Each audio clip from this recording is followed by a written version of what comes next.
Bienvenue dans cette vidéo où nous verrons comment télécharger le portefeuille décentralisé Uniswap, mais aussi comment créer le compte et sécuriser également ce compte avant de l'utiliser. Alors, pendant que l'application charge dans Play Store, voilà, quand vous allez dans Play Store ou alors App Store, vous lancez l'application Uniswap et ça charge tout simplement pour se positionner dans votre téléphone. Alors, il faut savoir que Uniswap est un portefeuille décentralisé dont la monnaie native ou la monnaie principale, c'est la monnaie Ethereum. Et étant donné que c'est un portefeuille décentralisé, il est important que chaque utilisateur puisse prendre les informations de ce portefeuille très au sérieux avec beaucoup de délicatesse. Parce que c'est un portefeuille qui va vous générer 12 mots-clés.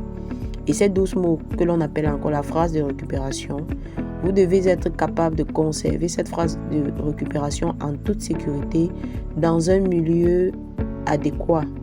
Alors, une fois que l'application a donc installé dans votre téléphone, vous allez donc lancer l'application tout simplement pour suivre la procédure de création du compte.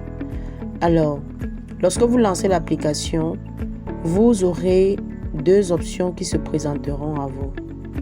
La première option étant que l'on vous propose de créer un nouveau wallet ou un nouveau portefeuille, ou alors que l'on vous suggère tout simplement d'ajouter un wallet existant.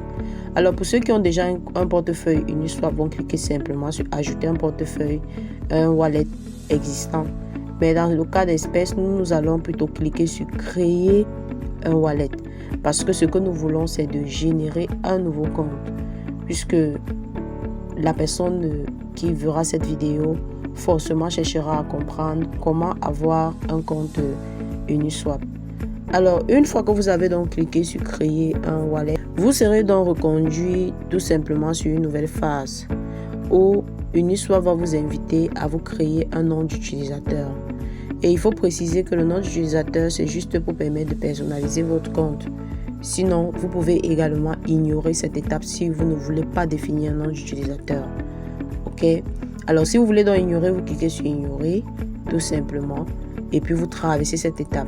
Dans le cas contraire, vous définissez un code et puis un nom d'utilisateur, et puis vous cliquez sur continuer. Alors, une fois que vous avez cliqué sur continuer, vous serez tout simplement conduit sur une nouvelle page. On va donc vous suggérer de mettre une photo de profil. Vous pouvez simplement cliquer sur continuer ou alors ignorer tout simplement.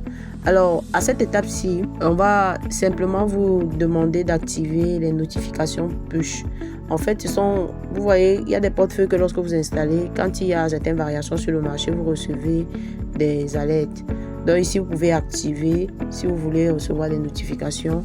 Ou alors vous cliquez simplement sur ignorer pour dire que vous n'avez pas besoin des notifications de Uniswap.